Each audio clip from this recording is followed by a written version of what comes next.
দর্শক আমন্ত্রণ জানাচ্ছি যমুনা টেলিভিশনের বিশেষ আয়োজন doctors on call with United medical college hospital অনুষ্ঠানে আপনাদের স্বাস্থ্য বিষয়ক নানান প্রশ্ন আর সেসবের তাৎক্ষণিক সমাধান নিয়ে আমাদের এই আয়োজন।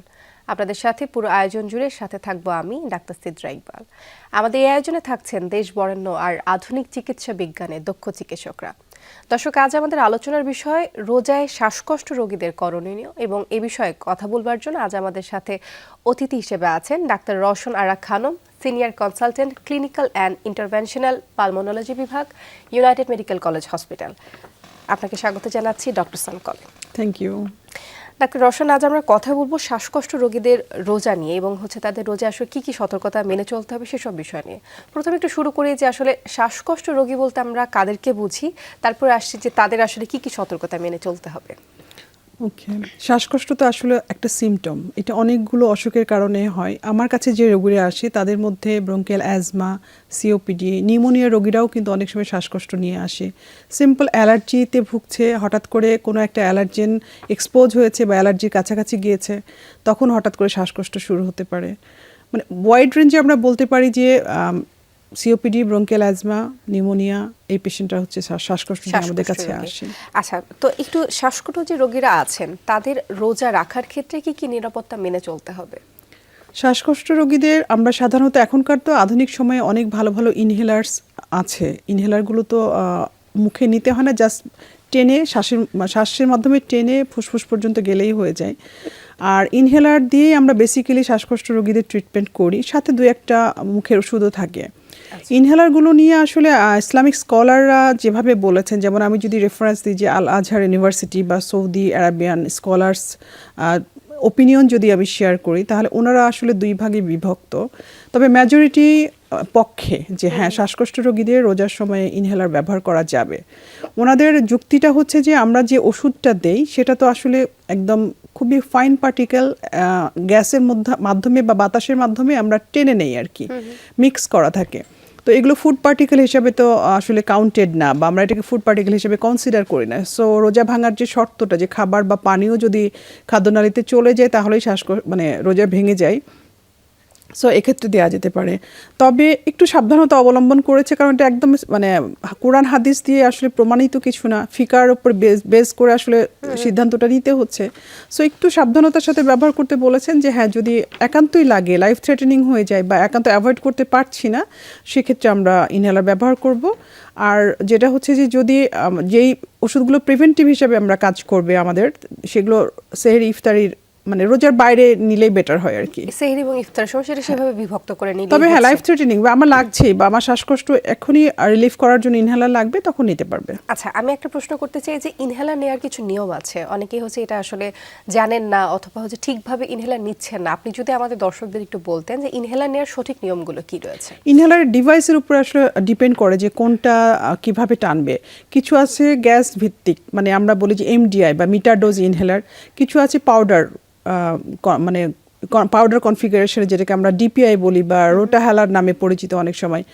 তো যেটা হচ্ছে যে গ্যাস মিক্স করা, যেটা এমডিআই বলি আমরা, সেটা সাধারণত আমি আমার চেম্বার লাইফে দেখেছি বা আমার প্র্যাকটিস লাইফে দেখেছি 90% রোগীরাই আসলে এই টেকনিকটা পারে না। আমি সবাইকে আসলে দেখানোর চেষ্টা করি। এটা অ্যাজ এ হোল আমি দর্শকদের জন্য বলতে পারি যে একটু স্পেসার ডিভাইস বা সাপোর্টিভ একটা ডিভাইস থাকে, সেটার ডিভাইসের সাথে কানেক্ট করে নিয়ে নিলে টেকনিক্যালি রোডটা অনেক কম হয় এবং ওষুধটা ভালো কাজ করে। আর কম্পারেটিভলি আমরা যদি ডিপিআইয়ের কথা বলি বা ক্যাপসুল ফর্মে যে ইনহেলারগুলো বাজারে আছে, সেটা ইজিয়ার। আচ্ছা, এটা ইজিলি নিতে পারে। আমরা যেহেতু রোজা নিয়ে কথা বলছিলাম যে শ্বাসকষ্ট রোগীরা আসলে রোজা রাখতে পারবেন কিনা বা কোনো বাড়তি সতর্কতা মেনে চলতে হবে কিনা, সে বিষয়ে একটু জানতে চাই। যাদের যেমন ব্রঙ্কাইটিস আছে বা সিওপিডি আছে অথবা অ্যাজমা আছে, তাদের ক্ষেত্রে কি কি বাড়তি সতর্কতা মেনে চলতে হবে? আচ্ছা, এটা হচ্ছে যে আসলে রোজার একটা প্রিপারেশন তো আমরা আগে থেকে নেওয়া শুরু করি বিভিন্নভাবে। এই শ্বাসকষ্টের রোগীদের একটু আগে থেকেই প্রিপারেশনটা শুরু করা উচিত। প্রথম কাজ হচ্ছে যে রোজার আগে যদি কন্ট্রোলে না থাকে সিমটমগুলো বা অসুখটা ঠিকমতো কন্ট্রোল হয় নাই, তাহলে অবশ্যই তার মানে যার চিকিৎসকের শরণাপন্ন হবেন। উনি রোজা করতে চান বা কোনো মেডিকেশনসের কোনো স্পেসিং করতে হবে কিনা বা গ্যাপ বাড়ানো যায় কিনা বা দিনের বেলা অ্যাভয়েড করে সেটাকে একটা ফুল প্রেসক্রিপশন ওনার লাগবে। আর সিমটমটা কন্ট্রোলে থাকতে হবে। কারণ হচ্ছে যেমন অ্যাজমা রোগীদের একটু ওনাদের কমপ্লেন্টে থাকে যে খুব শুষ্ক টাইপের একটা কফ মনে হয় আমার বুকের ভিতরে আটকে আছে, বের করে নিয়ে আসতে পারলে আমার খুব ভালো লাগতো, কিন্তু পারতেছে না, এটাই ওনাদের কমপ্লেন। সো এইখানে আমরা যখন রোজা রাখবো 13-14 ঘন্টা না খেয়ে থাকার ফলে একটু ডিহাইড্রেশনের চান্স তো থাকেই। তো পেশেন্ট ডিহাইড্রেটেড হয়ে গেলে ওই কফটা আরেকটু ড্রাই হয়ে যায়, এটা আরেকটু ইরিটেন্ট হিসেবে কাজ করে। সো কাশি বাড়তে পারে, শ্বাসকষ্টের ফিলিংটা বাড়তে পারে। তারপরে যেমন ধরেন যে এটা অবশ্যই অ্যাভয়েড করা যায়, কিভাবে ম্যানেজ করা যায় সেটা ওই যে সেহরি ইফতারের মধ্যে সময়টাতে প্রচুর পরিমাণ পানি খেয়ে হাইড্রেশনটা মেনটেন করতে হবে। সিমটম কন্ট্রোলে থাকলে শ্বাসকষ্ট রোগীদের রোজা রাখাটা আমার কাছে মনে হয় না যে কন্ট্রা ইন্ডিকেটেড বা পারবে না এমন কিছু বলবো না আমি, তবে একটু অ্যালার্ট থাকতে হবে। অর্থাৎ ওনারা হচ্ছে যে চিকিৎসকের কাছে যান বা যে চিকিৎসকের শরণাপন্ন হয়ে থাকেন তাদের কাছে গিয়ে একটু যদি আগে থেকে একটু অ্যাডভাইস নেওয়া যায়, কি কি প্রিপারেশন নিতে হবে সেই বিষয়ে যদি একটু জানা যায়, একটা ভালো মতো জেনে আসলে প্রিপারেশনটা কমপ্লিট হয়। তাহলে একেবারে হচ্ছে এটা কোনো বিষয় না। আসলে আমরা কথা বলছিলাম যে শ্বাসকষ্ট রোগীদের আসলে কি কি বিষয় নিয়ে সতর্কতা মেনে চলতে হবে। এবার একটু কথা বলতে চাই নেবুলাইজেশন নিয়ে। যাদের হচ্ছে শ্বাসকষ্ট হয় প্রায় দেখা যায় নেবুলাইজেশন নিতে হয়, কাদের আসলে নেবুলাইজেশনের প্রয়োজন আছে বা বাসায় অনেকে আবার নেবুলাইজেশন নেয়, সেটাও নেওয়া ঠিক কিনা এই বিষয়ে একটু জানতে চাই। এর আগে যে আমরা বললাম যে ইনহেলার নিয়ে একটু দ্বিধা কাজ করে বা একটু দুই রকমের ওপিনিয়ন পাওয়া যায়, সো আমরা স্ট্রিক্টলি বলতে পারি না। বাট ইনহেলারের ব্যাপারে আমি যদি বলি, ইনহেলার মেডিসিনটা তো লিকুইড, আমরা এটাকে একটা প্রেশারাইজ ফর্মে গিয়ে একটা মিস্ট তৈরি করে দেই, জাস্ট লাইক এটা যে বাতাসটাকে ইনহেল করে বা বাতাসটাকে যে শ্বাসনালীর মধ্যে নিচ্ছে, এটাকে আমরা জাস্ট বাতাস হিসেবে কনসিডার করতে পারি। আর এটা আসলে মানে ইনহেলারটা তো আমরা মুখ দিয়ে টেনে নিয়ে লাংসে পাঠাই, সেক্ষেত্রে আমাদের মুখের পিছন দিকে কিছুটা ওষুধ ডিপোজিশন হয়ে যাওয়ার একটা চান্স থাকে, যে জন্য আমরা গার্গেলও করতে বলি। নেবুলাইজারের এই রিস্কটুকু কিন্তু নাই। নেবুলাইজার টোটালটা একদম বাষ্পীয় ফর্মে লাংসের ভিতর পর্যন্ত যাবে এবং এটা কোনো কন্ট্রাইন্ডিকেশন নাই। তবে এটা ইউজ করে আমাদের দেশে যে নেবুলাইজেশনের যে মেডিকেশনসগুলো পাওয়া যায়, যে মেডিসিনগুলো আমরা ইউজ করি, সেগুলো খুব লং অ্যাক্টিং কিছু না, কিন্তু এটা কাভার দেয় সাধারণত 2 থেকে 4 ঘন্টা। সেই ক্ষেত্রে শুধুমাত্র আমি বলবো যে কারো যদি একটু বেশি রকমের শ্বাসকষ্ট উঠে যায়, তারাই শুধু নেবুলাইজার মেশিন ওষুধ ইউজ করবেন, কিন্তু রেগুলার বেসিসে না। হ্যাঁ, নিশ্চিন্তে নিতে পারবে, এটা আমি একদম এনশিওর করতে পারি, এটা নিয়ে কোনো দ্বিধা নেই। নেবুলাইজার ইজিলি ইউজ করতে পারবে ডিউরিং রামাদান, মানে রোজা থাকাকালীন সময়ে ব্যবহার করতে পারবে আর কি। আচ্ছা, নেবুলাইজারের বিষয় সেই একই প্রশ্ন চলে আসে যে নেবুলাইজার নেওয়ারও কিছু নিয়ম আছে, সেটা যদি একটু আমাদেরকে বলতেন যে সঠিক নিয়মটা আসলে কোনটা। আচ্ছা, এটা সবসময় সারা বছরে একই নিয়ম, রোজার মধ্যেও তাই, যে আমরা নেবুলাইজার যে মেডিকেশনসটা থাকে আমরা দেখে নিব যেই মেডিসিনই আমরা দেই না কেন, টোটাল আমার ভলিউমটা মেশিনে যেটা ঢালা হবে বা এটা যেন 5 cc বা 5 ml এর মতো হয়। কারণ আপনি জানেন যে নেবুলাইজার মেশিন থেকে এটা ভ্যাপার ফর্মে এসে একটা টিউবের মধ্য দিয়ে এসে আমরা মুখে আসে। সো মিনিমাম 5 ml করে নিতে হবে। কোনোটা যদি প্রিপারেশন রেডি থাকে যে 5 ml আছে, তাহলে তার মধ্যে আর কোনো কিছু মিক্স করার দরকার নেই। আদারওয়াইজ অন্য মেডিসিন হলে তার মধ্যে একটু নর্মাল স্যালাইন মিক্স করে নিয়ে জাস্ট খুবই সিম্পল মেশিনটা চালু করে দিবে, মাস্কটা সুন্দর মতো মুখে ফিট করবে। আমরা সাধারণত বলি যে একটু বড় বড় করে শ্বাস নিয়ে, মানে মুখ দিয়ে শ্বাস নিয়ে টানেন, লাংসে পুরোটা যাক, যতটুকু পারেন থাকুক, তারপরে নাক দিয়ে বাতাসটা ছেড়ে দেন। এটা একটা কন্টিনিউয়াস প্রসেস, যতক্ষণ ভ্যাপার উঠতে থাকবে বা বাষ্পটা যতক্ষণ দেখা যাবে যে হ্যাঁ উঠতেছে, ততক্ষণ পর্যন্ত রোগী এটা মানে টানতে থাকবে। আচ্ছা, এবার একটু গর্ভবতী মায়েদের নিয়ে একটু কথা বলতে চাই। যারা হচ্ছে গর্ভাবস্থায় হচ্ছে রোজা রাখতে চান, অনেক সময় তো গর্ভবতী মায়েদেরও শ্বাসকষ্ট সমস্যা হয়, বিশেষ করে যারা 3rd ট্রাইমেস্টারের দিকে আছেন, তো তাদের ক্ষেত্রে আপনার কি পরামর্শ থাকবে? এটা মানে গর্ভবতী অবস্থায় রোজা রাখার যে অন্যান্য রিকমেন্ডেশনগুলো আছে, যেমন ওনাদের জন্য কিন্তু একটু রিল্যাক্সেশন, একটু ছাড় আছে ইসলামেও। ইসলাম তো আসলে কারো কষ্টের কারণ হতে চায় না। সো সেক্ষেত্রে যদি অ্যাডভান্স প্রেগনেন্সি বা প্রেগনেন্সির যে কোনো পিরিয়ডে রোগী যদি মনে করে যে আমার শ্বাসকষ্ট রোজা থাকলে আমি ঠিকমতো ম্যানেজ করতে পারছি না, বেশি দুর্বল বোধ করছি বা ডিহাইড্রেটেড হয়ে যাচ্ছে, এর আগে ডিহাইড্রেশন নিয়ে একটা কথা বললাম, সেক্ষেত্রে কিন্তু ছাড় আছে। রোগী এই অবস্থায় রোজা বাদ দিয়ে রেখে শুধু কাজাটা আদায় করলেই হয়ে যায়। তবে নিতে পারবে সেম অন্যান্য মানুষের, মানে অন্যান্য যারা আছে যে নন প্রেগনেন্ট পিপল যারা আছে, তাদের মতো করেই ইনহেলারটা জাস্ট প্রিভেন্টিভ ইনহেলারটা টাইমলি নিবে। রিলিভার ইনহেলার যেগুলো আছে বাজারে, যে অ্যাজমাসল বলি বা সালবিটামল, লিভোসালবিটামল, যাই প্রিপারেশন নিক না কেন, ওটা রোজা থাকা অবস্থায় নিতে পারবে। খুব বেশি কষ্ট হলে নেবুলাইজার নেবে। নেবুলাইজার মানে আমরা যদি বলি ব্রঙ্কোডাইলেটর বা যেই নেবুলাইজার ফর্মে আমরা ইউজ করি সেগুলো দিনে 4টা-5টা পর্যন্ত ইউজ করা যায়। তবে আমি বলবো যে সাবধানতার জন্য 4টা-5টা নেবুলাইজার যখন লেগে যাচ্ছে কারো, তার মানে তার শ্বাসকষ্টটা কন্ট্রোলে নেই, অনেক বেশি, সেই অবস্থায় রোজাটা বাদ দেওয়াটাই যুক্তিযুক্ত হবে। আচ্ছা, আপনি একটু আগে ডিহাইড্রেশন নিয়ে একটু কথা বলছিলেন, একটু ডিহাইড্রেশন নিয়ে কথা বলতে চাই যে ডিহাইড্রেশনটা বা পানি শূন্যতা রোজার মধ্যে আসলে সেটার জন্য কিভাবে পানির পরিমাণটা হচ্ছে সমতা রক্ষা করবেন, যেহেতু হচ্ছে সময়টা একটু চেঞ্জ হয়ে যাচ্ছে আমাদের, হচ্ছে এই যে ইফতার থেকে শুরু করে হচ্ছে সেহরি পর্যন্ত পানির সমতাটা কিভাবে আমরা মেনে চলবো?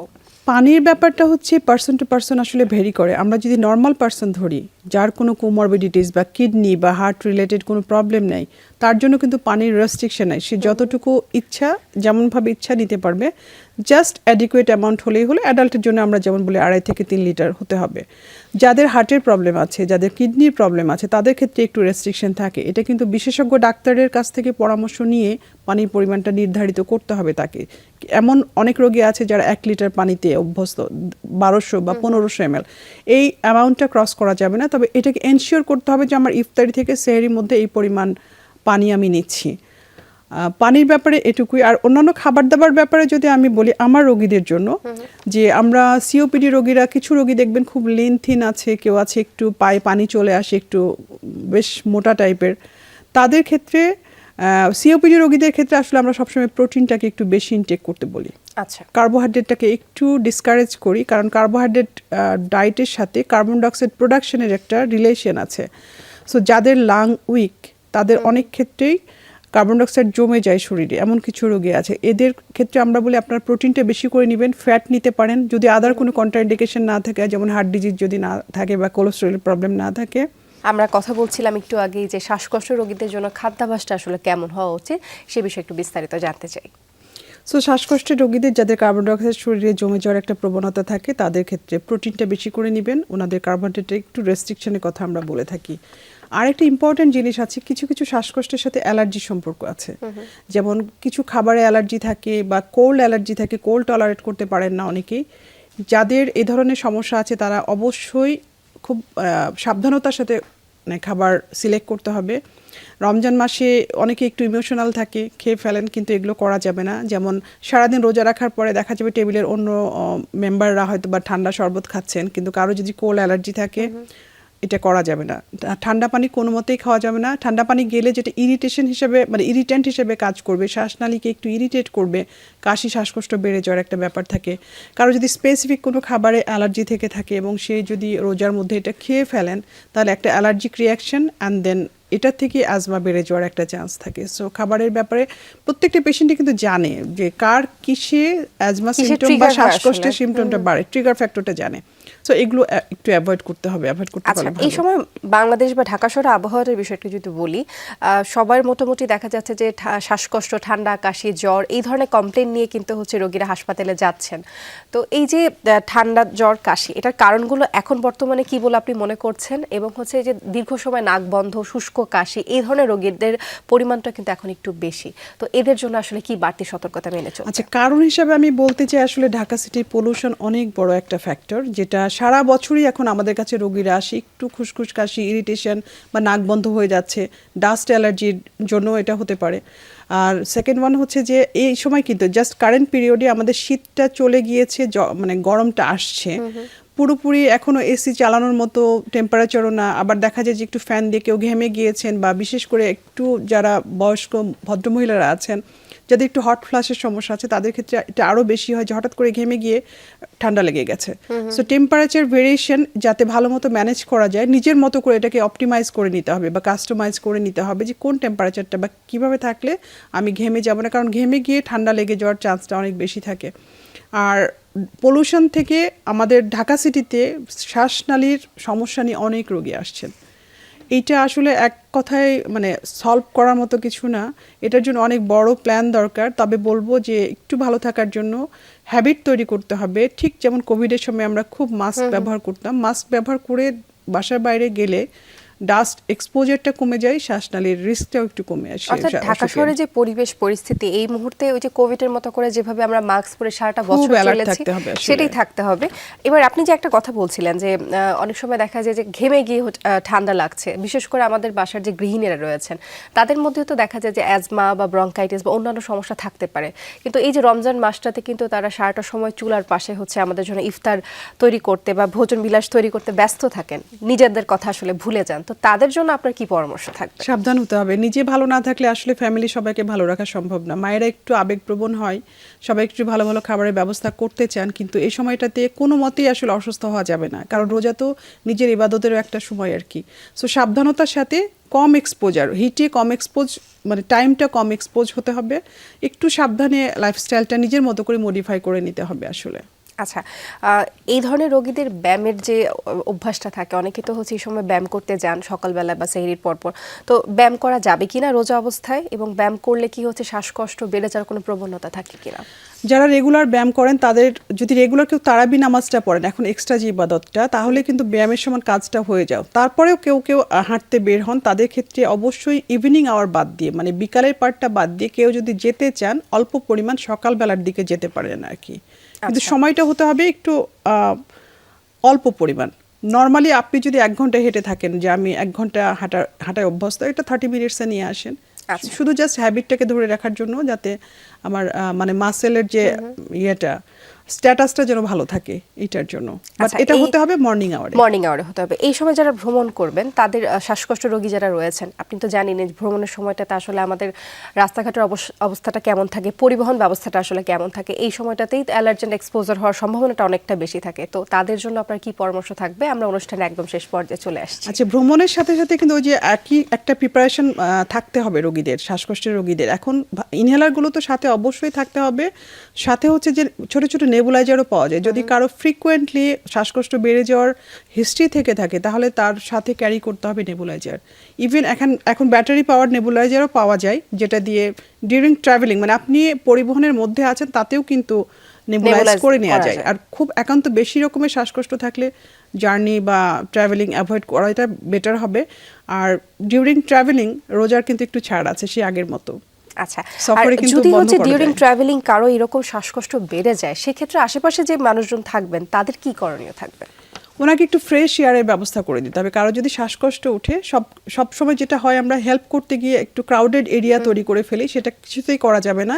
ওনাকে জিজ্ঞেস করতে হবে যে আপনার কাছে রিলিভার কোনো কিছু আছে কিনা, রেগুলার মেডিকেশন যেটা ইমার্জেন্সিতে আপনি ব্যবহার করেন সেটা দেওয়ার ব্যবস্থা করতে হবে। আর ইমিডিয়েটলি নিয়ারবাই যে হেলথ ফ্যাসিলিটিস আছে সেখানে নেওয়ার কথা বলবো আমি। এবং আশেপাশে যে মানুষের ভিড়টা থাকে সেটা একটু কমে ফেলতে হবে, যাতে অবশ্যই ক্রাউডটা রাখা, হ্যাঁ, একটু ফ্রেশ এয়ার যেন রোগীটা পায় আর কি। অসংখ্য ধন্যবাদ জানাচ্ছি ডাক্তার রওশন আপনাকে আমাদের সাথে যুক্ত হবার জন্য, এবং শ্বাসকষ্ট রোগীদের নিয়ে কি কি খাদ্যাভ্যাস, কি কি তালিকা থাকতে পারে বা তাদের জন্য এত গুরুত্বপূর্ণ পরামর্শ দেওয়ার জন্য। আপনাকে অসংখ্য ধন্যবাদ। দর্শক শুনছিলেন ডাক্তার রওশনের কথা, কিভাবে আসলে শ্বাসকষ্ট রোগীদের এই রোজার সময়টাতে কি কি করণীয় রয়েছে সে বিষয়ে কথা বললেন। আমাদের সাথে যুক্ত থাকার জন্য অসংখ্য ধন্যবাদ জানাচ্ছি আপনাদের।